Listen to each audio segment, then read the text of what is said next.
Bismillah. Assalamualaikum warahmatullahi wabarakatuh.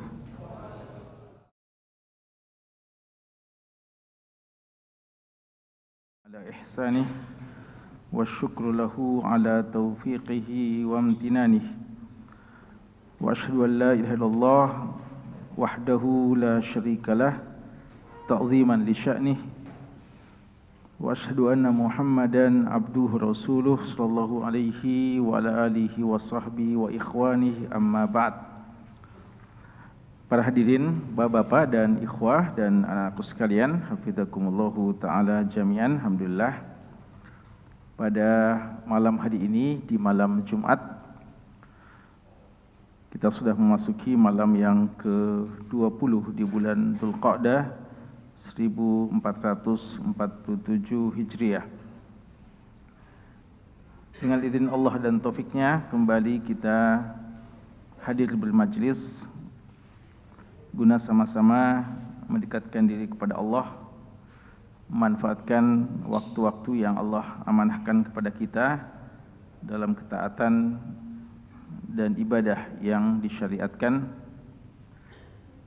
dan diantaranya adalah memperbanyak salam dan salawat kita kepada Nabi sallallahu alaihi wasallam di hari dan di malam Jumat. Dan di antara cara untuk memperbanyak salawat adalah kita duduk bermajlis membaca dan mempelajari hadis-hadis dari Nabiullah Muhammad sallallahu alaihi wasallam.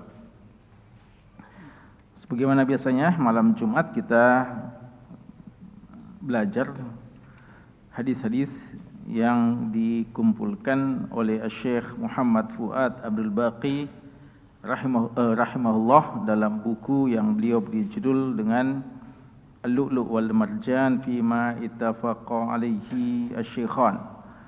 Mutiara-mutiara hadis yang diriwayatkan secara bersama, disepakati periwayatannya oleh dua syekh, dua imam dalam bidang hadis, Al-Imam Al-Bukhari dan Al-Imam Muslim rahimahumallahu ta'ala.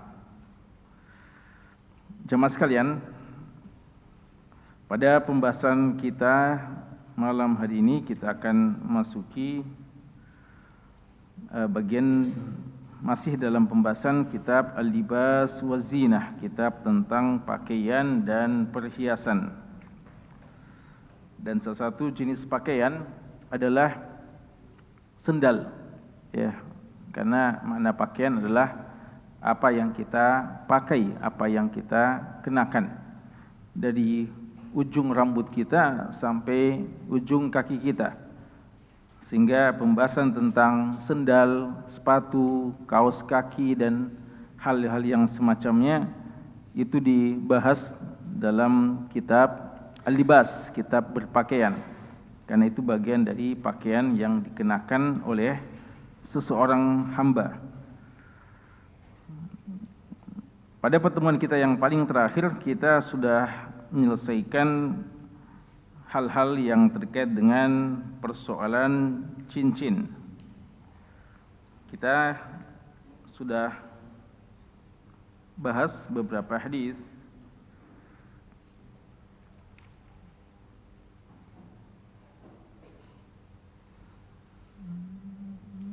Berapa bab kita bahas yang lalu? 1, 2, 3. 3, iya. Baik. Apa bab yang pertama?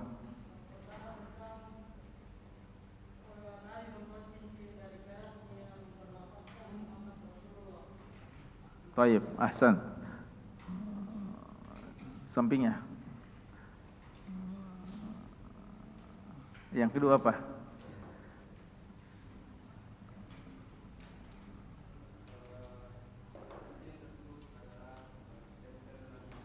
Bab yang kedua. Bab kedua yang dibahas yang lalu.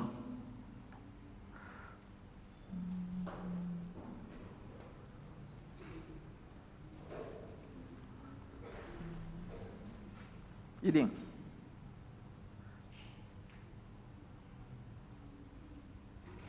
Iqbal.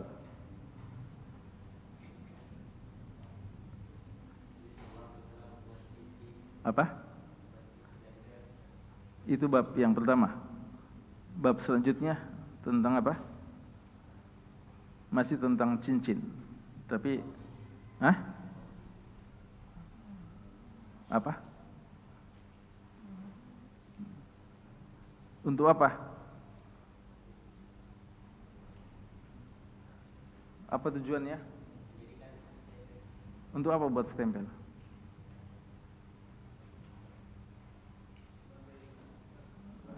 Enggak, sudah lewat pertanyaan antum. Nah, Guce sekarang, ya. Antum sudah lewat, ya. Fadhal.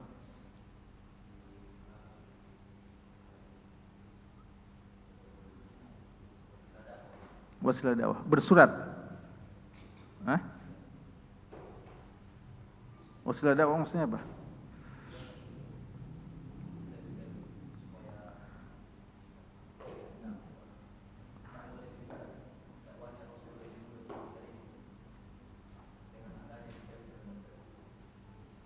Stempel untuk apa stempel? Surat. Surat. Ya, stempel sebagai surat yang dikirimkan ke raja-raja. Ahsan. Yang ketiga. Bab yang ketiga apa? Bab membuang. Bahasa Arabnya apa?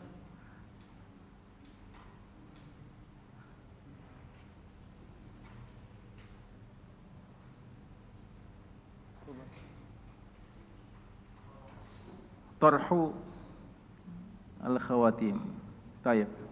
Siapa yang bisa simpulkan tentang masalah cincin? Siapa yang bisa simpulkan 5 poin tentang cincin? Karena semua disebut tentang cincin yang ada di sini kita sudah bahas. Mulai hukumnya, apanya. 5 poin saja, 5 catatan tentang cincin. Ada dari anak-anak SMA?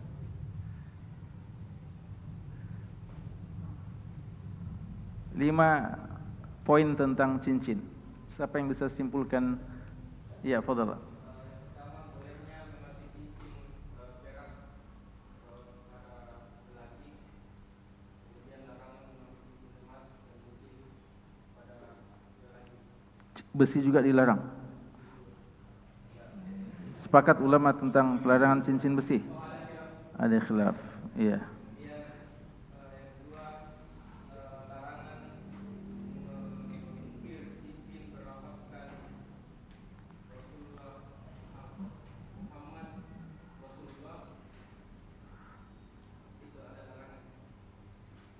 Tapi kenapa Rasulullah buat? Karena dia Kekhususan untuk beliau. Kemudian yang ketiga, Di mana di kemudian yang ketiga Nabi Muhammad memakai cincin di jari kelingking. Kemudian yang keempat,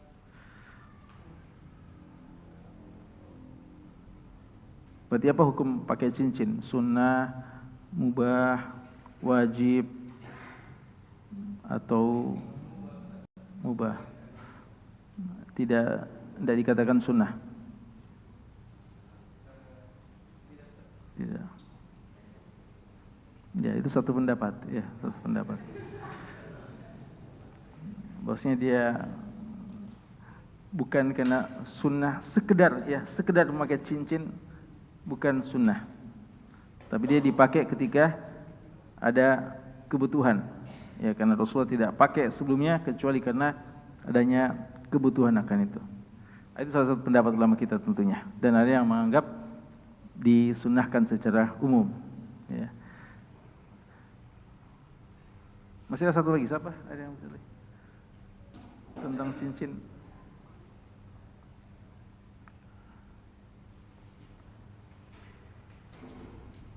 Di mana dipakai? Kanan atau kiri?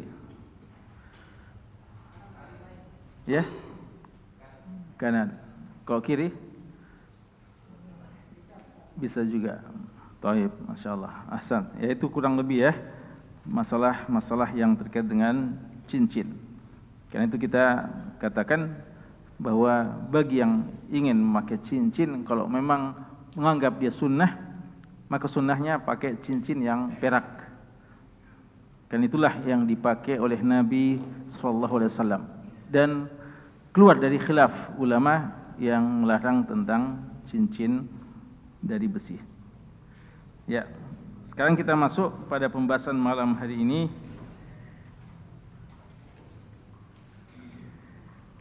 Tentang masalah sendal ya.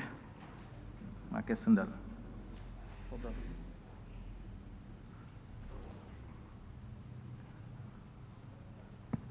Bismillahirrahmanirrahim. Alhamdulillahirabbil alamin wassalatu wassalamu ala asyrafil anbiya'i wal mursalin nabiyyina wa maulana Muhammad ibn Abdullah bin Qasim al-Amin wa ala alihi wa ashabihi wa man tabi'ahum bi ihsan ila yaumiddin. Ma ba'd. Allahumma ighfir li wal ustadzi wal muallifi wal hadirin jami'an. Qala al-muallif rahimahullah wa nafa'ana Allahu bihi wa bi 'ulumihi fid darain. Babun إذا انتعل فليبدأ باليمين وإذا خلع فليبدأ بالشمال. حديث أبي هريرة رضي الله عنه أن رسول الله صلى الله عليه وسلم قال إذا انتعل أحدكم فليبدأ باليمين وإذا نزع فليبدأ بالشمال لتكن اليمنى أولهما تنعل وآخرهما تنزع. الحديث الذي بعده حديث أبي هريرة رضي الله عنه أن رسول الله صلى الله عليه وسلم قال لا يمشي أحدكم في نعل واحدة ليحفيهما أو لينعلهما جميعا. باب في إباحة الاستلقاء ووضع إحدى الرجلين على الأخرى. حديث عبد الله بن زيد رضي الله عنه أنه رأى رسول الله صلى الله عليه وسلم مستلقيا في المسجد واضعا إحدى رجليه على الأخرى. Ahsan. Jamaah sekalian, kita mulai dengan bab idzan ta'ala falyabda bil yamin. Bab tentang jika seseorang memakai sendal falyabda bil yamin, hendaknya dia menggunakan atau dia memulainya dengan kaki kanannya. Wa idza khala'ah, dan sebaliknya jika dia lepaskan sendal tersebut falyabda bil ashimal, falyabda bishimal, hendaknya dia pertama kali melepaskan dari kaki kirinya. Ada dua hadis dalam bab ini. Hadis yang pertama atau hadis yang ke-1358 dalam kitab Al-Lu'lu' wal Marjan. Hadisu Abi Hurairah radhiyallahu anhu. Hadis yang datang dari sahabat yang mulia Abu Hurairah radhiyallahu anhu, anna Rasulullah sallallahu alaihi wasallam qala, bahwasanya Rasulullah sallallahu alaihi wasallam bersabda, idzan ta'ala ahadukum, jika salah seorang di antara kamu memakai sendal. Inta'al, na'al, sendal. Kalau sepatu ihtaza ya, hiza. Kalau hiza sepatu biasa dikatakan ihtaza. Adapun inta'ala adalah na'al, sendal. Walaupun intinya adalah alas kaki ya, intinya adalah alas kaki. Idzan ta'ala ahadukum, jika salah seorang di antara kalian memakai sendal falyabda bil yamin, ya, dia hendaknya mendahulukan kaki kanannya. Wa idza naza'a, kalau dia melepaskan, ya, kalau judul babnya khala'a, itu sama ya, khala'a naza'a itu sama maknanya melepaskan. Falyabda bishimal, kalau dia lepaskan sendalnya maka sepatu atau sendal yang pertama kali dia lepaskan adalah sepatu atau sendal kirinya. Kenapa? Litakunal yumna awwalahuma tun'alu. Tujuannya adalah agar yang kanan pertama kali digunakan sendalnya. Wa akhirahuma tunza'u, dan yang paling terakhir dilepaskan. Jamaah sekalian, hadis ini adalah salah satu hadis tentang adab dalam memakai sendal, dan dijadikan dalil juga tentang adab memakai pakaian secara umum, bahwa ketika kita ingin mengenakan pakaian kita dahulukan sebelah kanan, ya, dan ini menunjukkan bagaimana telitinya agama kita ini. Masalah-masalah yang mungkin anggapan banyak orang, masalah yang kecil, masalah yang remeh-temeh, tapi pun diatur dalam Islam. Orang sudah kadang dikatakan sudah sangat lumayan jika ada orang berpakaian untuk menutup auratnya. Ya, kita kadang sudah mengatakan sudah sangat lumayan ada orang yang berusaha menutup auratnya. Itu pun kadang belum terlalu sempurna menutup auratnya. Tapi ketika ada yang sudah berusaha menutup auratnya, maka kadang kita sudah merasa sangat bersyukur. Namun banyak di antara mereka ketika mau berpakaian tidak peduli yang mana duluan. Biasanya yang didahulukan adalah yang paling mudah, ya. Artinya umpama dia menarik pakaiannya lalu mungkin duluan yang dekat adalah kirinya, ya kalau pakai sendal umpamanya pas yang paling dekat kiri, maka itu yang paling pertama kali dipakai.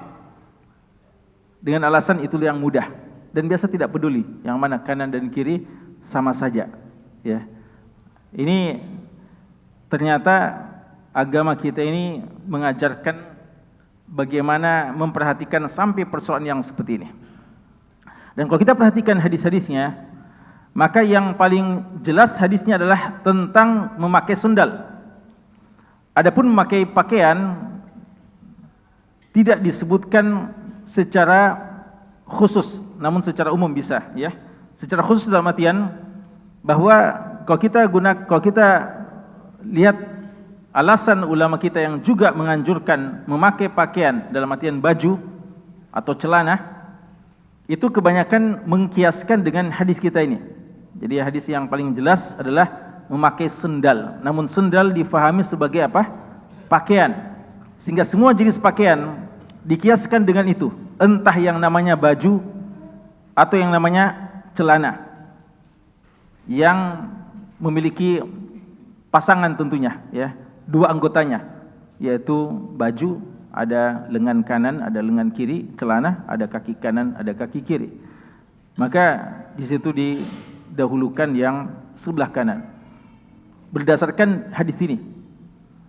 Dan dalam hadis Aisyah radhiyallahu anha, ketika beliau menjelaskan bagaimana Rasulullah menyukai mendahulukan mendahulukan kanan, beliau mengatakan kana Rasulullah sallallahu alaihi wasallam yu'jibuhu at-tayammunu fi tana'ulihi wa tarajjulihi wa tahurihi wa fi sya'nihi kullihi. Rasulullah itu suka memang mendahulukan kanan. Fi tana'ulihi, dalam bersendalnya, lagi-lagi disebutkan sendalnya. Wa tarajjulihi, dan dalam bersisirnya.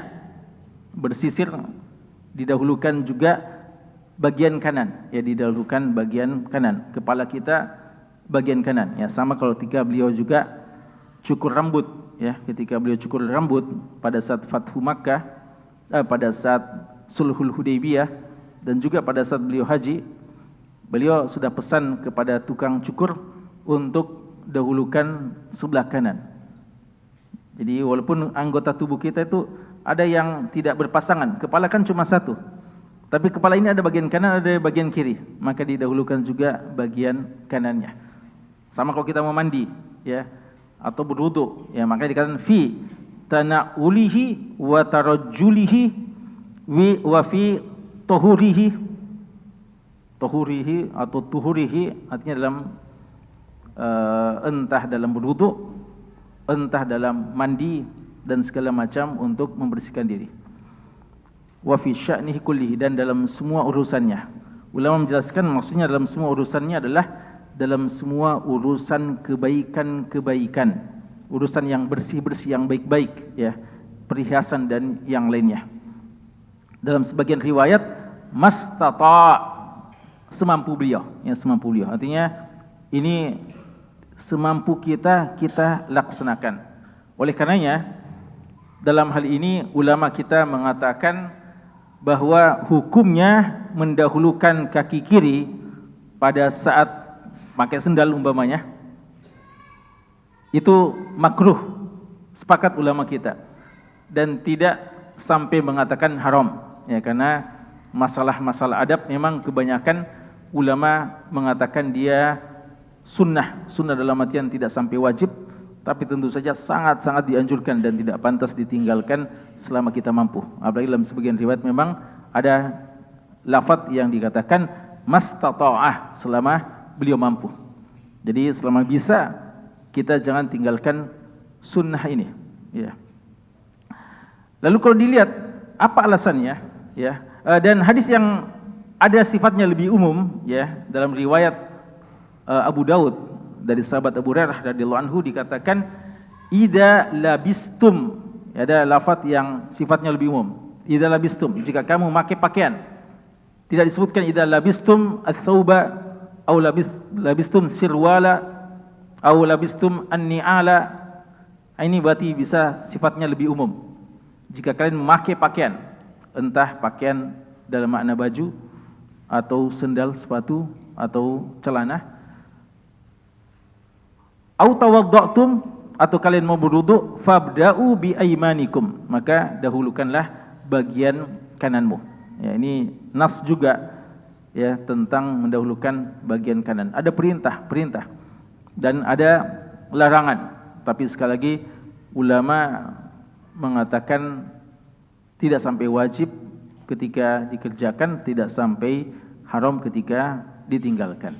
Namun seorang yang cinta akan akhirat dan ingin mendapatkan pahala dan ridho dan cinta Allah, tentu saja hal yang semacam ini tidak disia-siakannya dan tidak dianggap remeh dan tidak ditinggalkan arahan-arahan dari Nabi sallallahu alaihi wasallam. Dan ini menunjukkan keutamaan bagian kanan. Dan kata-kata fi sya'ni kulli, dalam semua hal, selama kita yakini itu adalah hal yang baik, ya, selama kita meyakini dia adalah hal yang baik.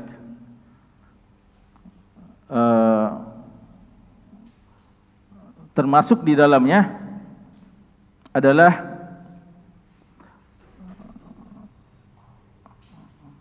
apa? Apa yang baik? Ya. Bagian kanan, kira-kira apa yang dalam masalah, ya, apa? Masuk masjid, ya. Hadis tentang masuk masjid, kalau kita perhatikan, mungkin kita tidak dapatkan lafaz yang khusus mengatakan seperti itu, ya. Jadi tidak didapatkan secara nas mengatakan jika masuk masjid duluankan kanan. Tapi itu istinbat dari ulama kita berdasarkan keumuman hadis ini. Dan juga dalam keluar masjid dahulukan sebelah kiri. Mungkin kita tidak dapatkan secara nas, ya, silakan dicari, ya. Secara nas tidak kita dapatkan yang mengatakan seperti itu. Namun ulama kita memahami berdasarkan keumuman keutamaan bagian yang kanan ini. Dan dari inilah kenapa mazhab Syafi'iyah seperti yang pernah kita bahas mengatakan untuk cincin pun kita lebih baik di sebelah kanan. Karena cincin itu adalah bagikan perhiasan, dan yang paling pantas untuk diberikan perhiasan adalah yang paling mulia, yaitu sebelah kanan kita. Walaupun ada juga riwayat yang menyebutkan sebelah kiri. Dan dalam semua urusan kita. Dalam masalah apa lagi? Ya. Mandi. Iya, sudah tadi. Iya. Makan. Iya, kalau makan itu sampai wajib ya. Sudah pernah kita bahas itu, masalah makan. Kenapa sampai wajib? Karena disebutkan tentang tasyabuh bisyaitan. Fa inna syaitana ya'kulu bishimalihi wa yashrabu biha. Ya. Itu sampai ya kita waktu itu mengatakan ini yang menguatkan tentang wajibnya, ya, tentang wajibnya. Karena jika tidak sudah diserupakan dengan syaitan.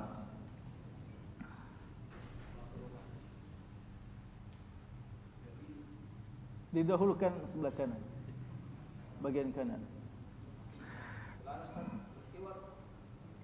Kanan. Maksudnya tangannya? Masalah bersiwak terbagi dua. Ya. Apakah dia sebagai hal untuk, ya ini ada kecuali untuk yang namanya istinja. Ya, istinja. Istinja artinya untuk membersihkan kotoran.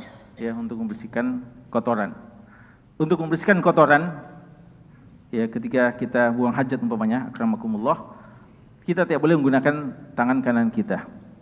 Kita tidak boleh menggunakan tangan kanan kita karena tangan kanan untuk yang baik-baik, untuk yang kotor itu pakai tangan kiri. Maka kita bersuci dalam artian istinja dengan tangan kiri kita. Adapun untuk siwak, ini yang khilaf, apakah dia mimbab untuk membersihkan tatayyub atau mimbab istinja? Mimbab istinja. Yang mengatakan dia cuma sekedar tatahur, ya untuk membersihkan diri, maka pakai tangan kanan. Karena dia adalah untuk bersih-bersih.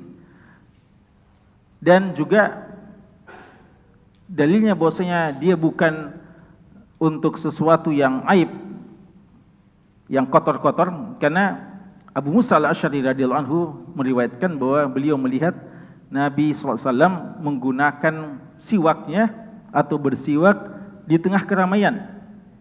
Seandainya siwak itu suatu hal yang merupakan untuk kotor-kotor, untuk suatu hal yang membersihkan kotoran, maka dalam membersihkan kotoran perlu khala', perlu bersembunyi jauh dari keramaian orang dan tidak di keramaian orang.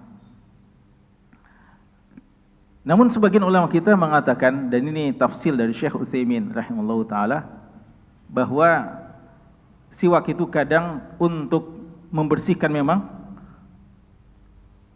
dan kadang untuk sekedar untuk membersihkan dalam artian membersihkan kotoran semacam hajat, ya, artinya walaupun kotoran-kotoran yang memang ketika kita dalam keadaan memang kotor, ya, kita perlu bersiwak, atau sekedar untuk melakukan sunnah, ya, sunnah bersiwak. Pada saat kita sebenarnya kita tidak habis makan atau tidak habis hal-hal yang membutuhkan untuk membersihkan, tapi kita bersiwak karena kita ingin melakukan sunnah, seperti yang Rasulullah katakan, laula an asyqa ala ummati la amartuhum bisiwaki 'inda kulli shalah. Kalau tidak memberatkan, sebenarnya saya ingin menganjurkan bersiwak setiap salat. Itu anjuran untuk sekedar lebih membersihkan saja, bukan untuk kotoran-kotoran. Maka Syekh Utsaimin mengatakan kalau untuk yang membersihkan maka pakai tangan kiri. Tapi kalau untuk sekedar mengamalkan sunnah adalah dengan tangan kanan. Ya. Jadi bisa dua-duanya. Ya, jadi kalau kita mungkin baru bangun atau apa, pakai tangan kiri. Ya. Tapi kalau cuma sekedar untuk membersihkan, dalam untuk menghidupkan sunnah, untuk lebih membersihkan lagi, maka bisa pakai tangan kanan. Itu tafsir dari sebagian, dan sebagian menganggap secara umum tangan kanan. Kami sendiri melihat, ya, sebagian masyayikh kita, ya, kami pernah lihat Syekh Fauzan sendiri, ya, di Madinah dan yang lainnya menggunakan tangan kiri, ya, mungkin dalam rincian seperti itu. Wallahu a'lam.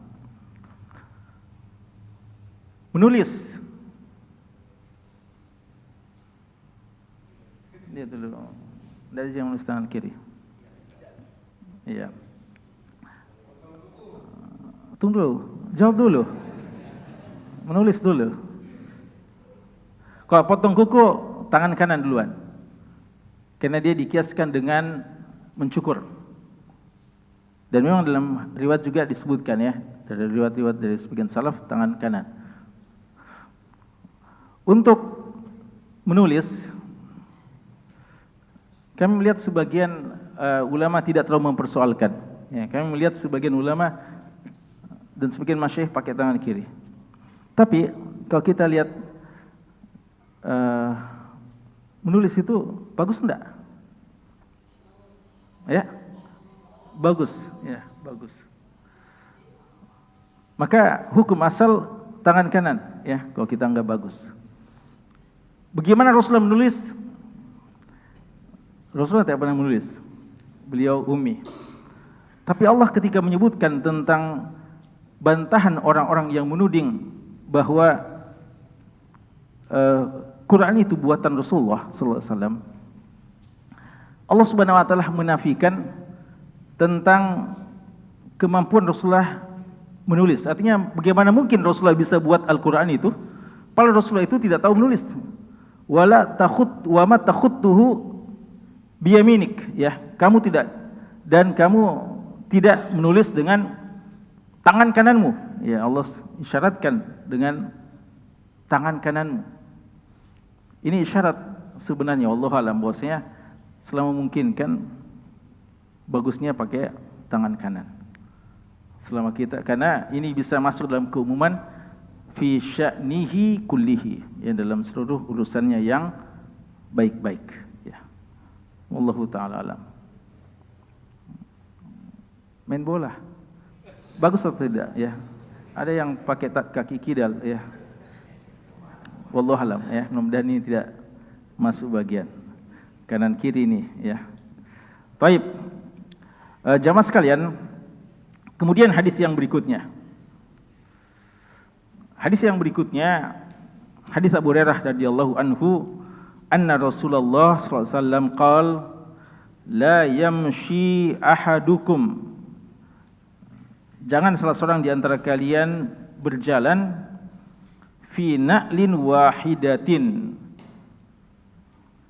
dengan satu sendal, mengenakan satu sendal. Liyuhfihima, hendaknya dilepaskan kedua-duanya. Hafi liyuhfihima. Hafi itu artinya yang tidak pakai sendal, melepaskan, ya. Au liyan alhuma jami'an, atau dia mengenakan kedua-duanya. Jadi entah tidak pakai dua-duanya atau pakai kedua-duanya. Ada beberapa hal yang perlu difahami tentang hadis ini. Pertama, hadis ini berkaitan dengan berjalan, ya, berjalan. Jadi kalau barusan sekedar memakai, ya, memakai belum terkena hadis ini. Artinya dia pakai sendal satu dulu, lalu mungkin dia cari-cari yang mana yang satunya. Satunya sudah dia pakai, satunya belum ada, dia cari-cari, karena biasa kalau tidak teratur sendal itu terbongkar-bongkar biasanya. Kita cari mana satunya. Oh, ternyata jauh sekali. Nah, gimana kalau jauh sekali? Mungkin dia minta sama ikhwanya tolong ambilkan.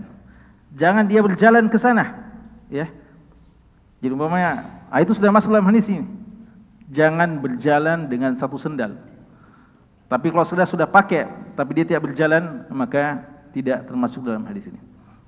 Disebutkan oleh pada murid-murid Syekh bin Baz rahimahullah ta'ala, beliau kalau mengalami keadaan yang semacam ini, beliau langsung tanggalkan dulu, pegang lagi itu satunya, baru beliau ambil yang satunya itu berjalan kaki dengan tidak pakai sendal, agar tidak masuk jatuh dalam hadis ini. Kehati-hatian beliau, ya, sangat luar biasa rahimahullah ta'ala. Jamaah sekalian, lalu kalau cuma satu ternyata, atau satunya putus, gimana? Kalau di sini katakan lepaskan dua-duanya, lepaskan dua. Berarti kita jalan tidak pakai sendal. Bolehkah kita jalan tidak pakai sendal? Boleh, ya. Dan ini bahkan sunnah, dalam artian Nabi kita sallallahu alaihi wasallam kadang berjalan sebagaimana kata Anas bin Malik dan sebagian sahabat, karena Rasulullah yamshi munta'ilan wa hafiya. Beliau kadang berjalan pakai sendal dan telanjang kaki kadang. Jadi sekali-sekali juga sunnah ya. Biasa juga ada orang kalau olahraga, jogging dan sebagainya juga tidak mau pakai sendal, katanya bagus. Itu ada sunnahnya, ya ada sunnahnya. Makanya Syekh Udzaifi rahimahullah taala biasa dilihat itu hafizahullah yang masih hidup beliau. Ya, biasa kita lihat beliau Imam Masjid Nabawi, beliau entah ada yang ambil sendalnya, tapi saya rasa insyaallah tidak ada ya, karena beliau imam biasanya disimpan khusus sendal. Beliau biasa tidak pakai sendal.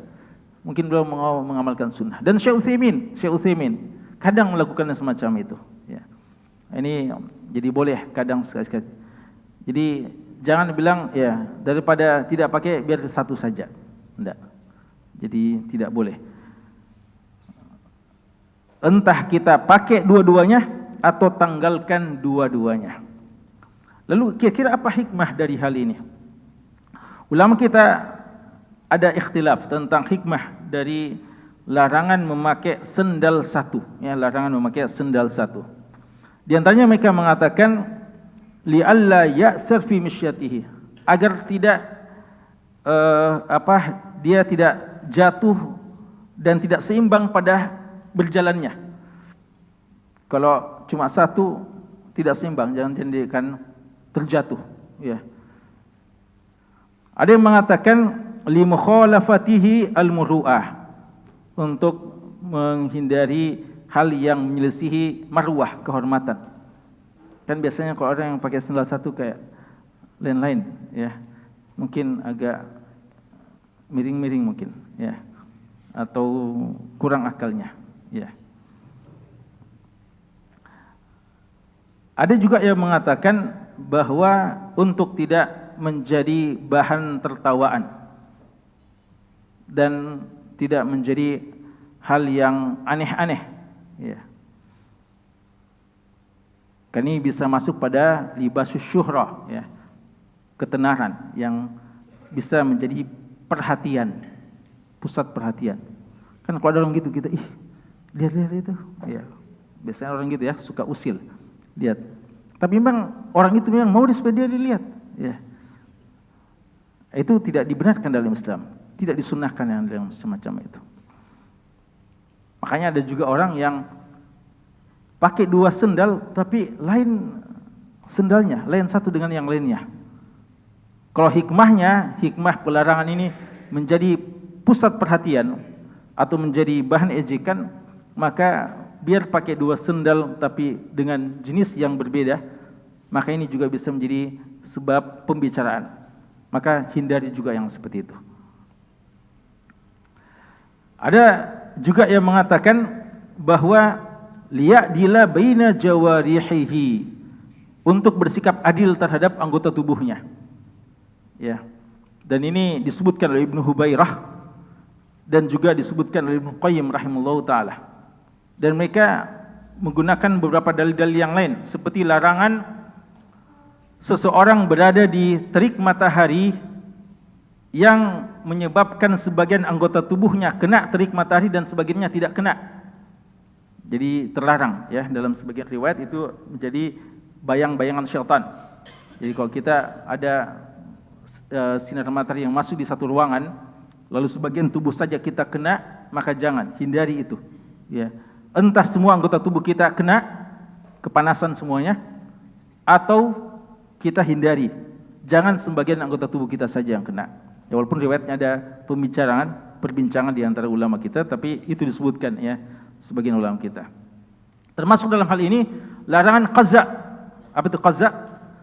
Mencukur sebagian saja, karena tidak seimbang, dan Islam memerintahkan untuk adil. Jangan kita mencukur sebelah kanan saja, subhanallah, kanannya gundul licin, lalu sebelah kirinya gondrong tetap atau banyak tetap rambutnya, atau depannya dicukur, di belakangnya tidak, atau semuanya dicukur kecuali bagian tengahnya ya. Atau sedikit saja bagian tengahnya dibiarkan. Ini tidak adil, ini tidak adil sama rambutnya. Maka dia juga terlarang, ya, terlarang. Itu di antara hikmah larangan qaza. Jadi selama memungkinkan berikan, ya. Makanya ulama kita juga mengatakan termasuk kalau kita pakai baju, kemeja, lalu cuma satu saja yang dipakaikan lengannya, satunya tidak dipakai. Ya. Dengan alasan apapun tidak boleh seperti itu. Ya, adillah pakai secara lengkap. Kecuali kalau ada yang punya tentu saja halangan-halangan uzur, ya, seorang yang tidak diberikan atau diambil, ya, salah satu dari anggota tubuhnya, maka itu menjadi perkecualian. Tapi orang yang normal lalu tidak mensyukuri, maka itu hal yang terlarang. Dan seterusnya, ya.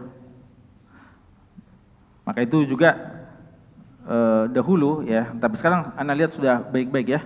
Dulu biasa ada orang-orang, ya, biasa juga ikhwah itu kalau punya motor, biar motor baru cuma pakai satu spion saja, satunya dibuka, ya, dilepas. Kayaknya sekarang sudah ada yang berani seperti itu. Dulu banyak yang seperti itu, ya. Jadi tidak boleh seperti itu juga, ya, adillah. Karena bagus itu dua-dua itu, ya, dua-duanya dibutuhkan. Dan sebagian ulama kita mengatakan larangannya adalah litashabbuhiha bisyaitan. Ini juga disebutkan dalam sebagian riwayat, dan Syekh Albani juga menghasankan riwayatnya bahwa orang yang berjalan pakai sendal yang satu itu tasyabbuh dengan syaitan. Ya, tasyabbuh dengan syaitan, maka terlarang. Jadi yang pakai atau yang berjalan dengan satu sendal itu adalah syaitan. Ini terlarang. Dan ini semua kabar-kabar gaib yang disampaikan oleh Nabi kita sallallahu alaihi wasallam yang kita tidak tahu kecuali lewat kabar dari beliau. Dan kita diajarkan untuk meninggalkan segala sesuatu yang tasyabbuh dengan syaitan. Dan mungkin saja sebagian riwayat atau sebagian larangan-larangan yang belum kita tahu hikmahnya banyak mudarat-mudaratnya. Tapi bagi seorang muslim, selama datang perintah dari Allah dan larangan dari Allah dan Rasulnya, maka kita mengikuti. Kita tahu hikmah atau tidak, tahu illah atau tidak, maka kita mengikutinya. Karena itulah bagian dari beriman, ya. Iman itu kadang membutuhkan keyakinan tanpa mengetahui sebab. Iman itu adalah keyakinan dalam hati, kadang tanpa harus melihat, ya, dengan mata kepala kita. Ini jamaah sekalian terkait dengan masalah tersebut. Adapun hadis yang terakhir, masalah hadis Abdullah bin Zaid radhiyallahu taala anhu, bahwa beliau melihat Rasulullah sallallahu alaihi wasallam mustalqiyan. Beliau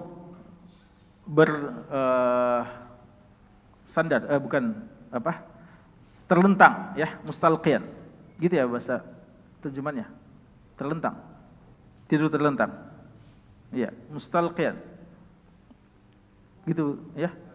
Ya, berbaring. Ya, berbaring, tapi beliau, ya, istilqa namanya. Fil masjidi, di masjid. Wadi'an ihda rijlaihi alal ukhra. Meletakkan satu kakinya di atas kakinya yang lain. Jamaah sekalian, kalau kita lihat judul babnya ini, Imam Nawawi memberikan judul Ibaha istilqa wad'i ihda rijlaini alal ukhra. Bolehnya kita berbaring atau tidur terlentang dengan meletakkan satu kaki di atas kaki yang lain. Kata-kata bolehnya ini sebagai jawaban dari sebagian riwayat yang tidak membolehkan. Ada sebagian riwayat yang melarang seseorang meletakkan satu kakinya di atas kaki yang lain. Tapi riwayat kita ini menunjukkan bolehnya. Maka bagaimana mengkompromikan? Kebanyakan ulama kita mengkompromikan dan mengatakan bahwa ini adalah hal yang menasakh larangan. Menasakh larangan. Menasakh dalam artian menghapuskan larangan. Dulu terlarang lalu dibolehkan.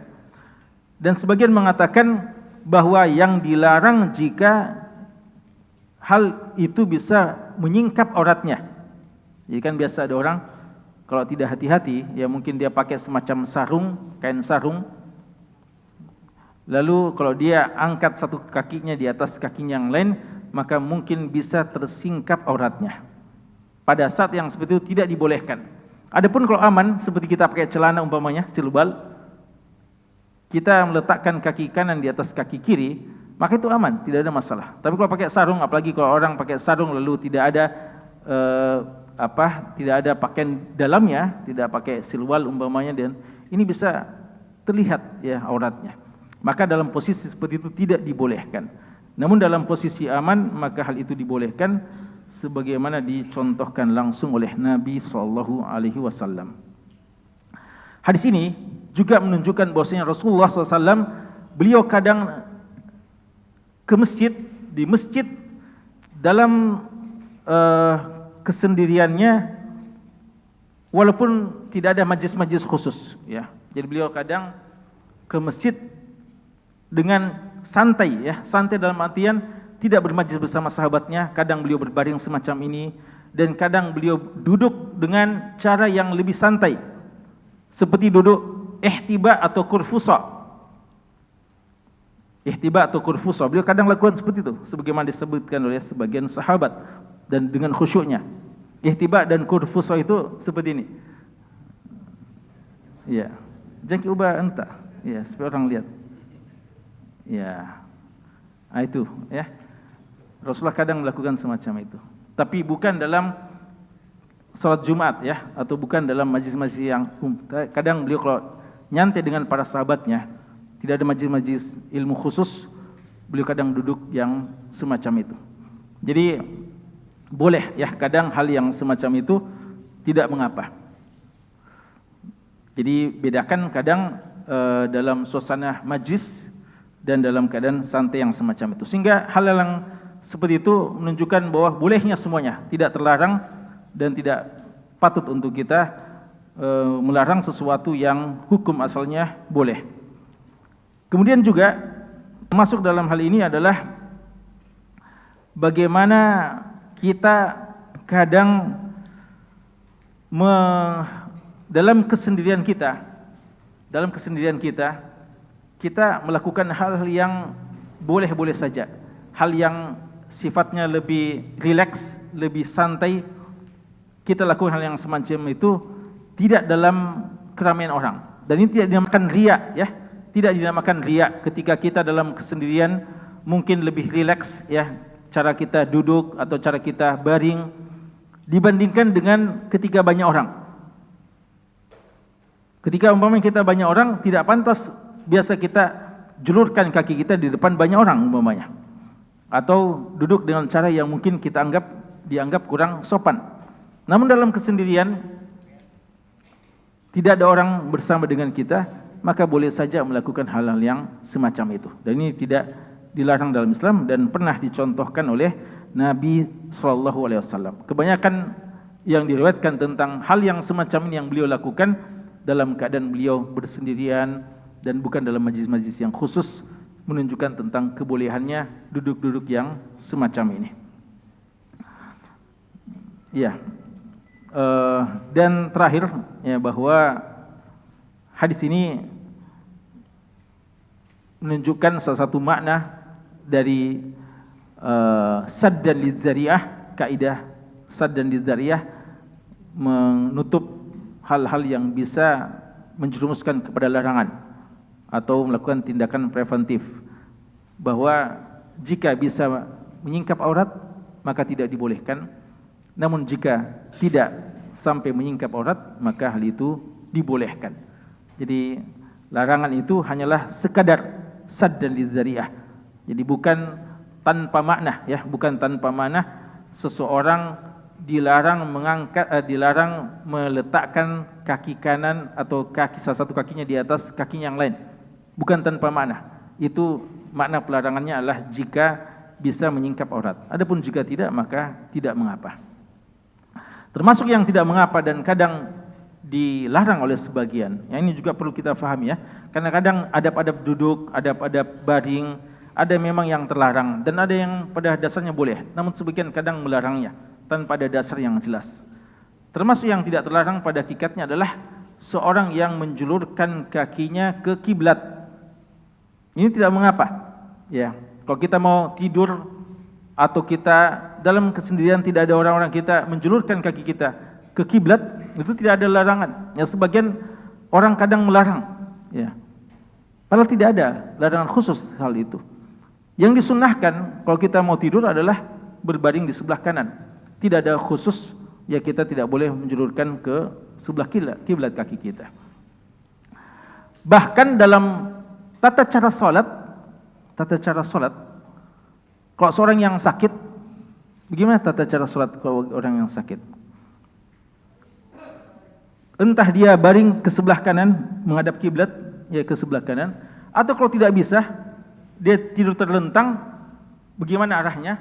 Kakinya menjurus ke kiblat, lalu kalau bisa diangkat sedikit kepalanya, ya. Kalau tidak mengapa. Bahkan justru di situ kaki menghadap ke kiblat, tidak mengapa hal tersebut. Ini di antara hal ya yang perlu diketahui dalam masalah seperti ini. Wallahu taala alam. Wassallallahu ala nabiyina Muhammad wa ala alihi washabbihi wasallam. Alhamdulillahi rabbil alamin.